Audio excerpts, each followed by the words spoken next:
மிரட்டும் HMPV virus தமிழகத்தில் முகக்கவசம் கட்டாயம். எந்த மாவட்டத்திற்கு தெரியுமா?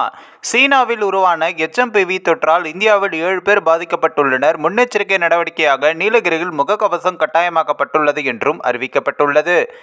முதலில் சீனாவில் உருவான கொரோனா வைரஸ் கோரதாண்டவம் ஆடிய நிலையில் தற்பொழுது சீனாவில் உருவான எச்எம்பிவி தொற்றால் உலக நாடுகள் மீண்டும் பீதியடைந்துள்ளனர். தற்பொழுதைய நிலவரப்படி கர்நாடகாவில் 2, தமிழ்நாட்டில் 2, நாக்பூரில் 2, குஜராத்தில் 1 என நாடு முழுவதும் 7 பேர் பாதிக்கப்பட்டுள்ளனர்.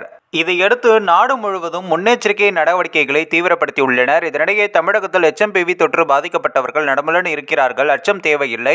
மத்திய அரசின் அறிவுறுத்தலின் பேரில் கண்காணிப்பை தீவிரப்படுத்தியுள்ளோம். எச்எம்பிவி வைரஸ் வீரியம் மிக்கதல்ல, வீரியம் குறைந்ததுதான் என அமைச்சர் மா சுப்பிரமணியம் தெரிவித்திருக்கிறார். இந்நிலையில் தமிழ்நாட்டில் நீலகிரி மாவட்டத்தில் பொதுமக்கள் சுற்றுலா பயணிகளுக்கு முகக்கவசம் கட்டாயமாக்கப்பட்டுள்ளது. இது தொடர்பாக உதகையில் இன்று செய்தியாளர்களை சந்தித்த மாவட்ட ஆட்சியர் லட்சுமி பவ்யா, தண்ணீர் கர்நாடகா, கேரளா மாநிலங்களிலிருந்து தினமும் நூற்றுக்கணக்கான சுற்றுலா பயணிகள் நீலகிரி மாவட்டத்திற்கு வருகை தருகின்றனர். கர்நாடகா மாநிலம் பெங்களூரில் 2 குழந்தைகளுக்கு எச்எம்பிவி வைரஸ் தொற்று உறுதி செய்யப்பட்ட நிலையில் நோய் பரவலை தடுக்கும் வகையில் முன்னெச்சரிக்கை நடவடிக்கைகளை நீலகிரி மாவட்டத்தில் தீவிரப்படுத்தியுள்ளன.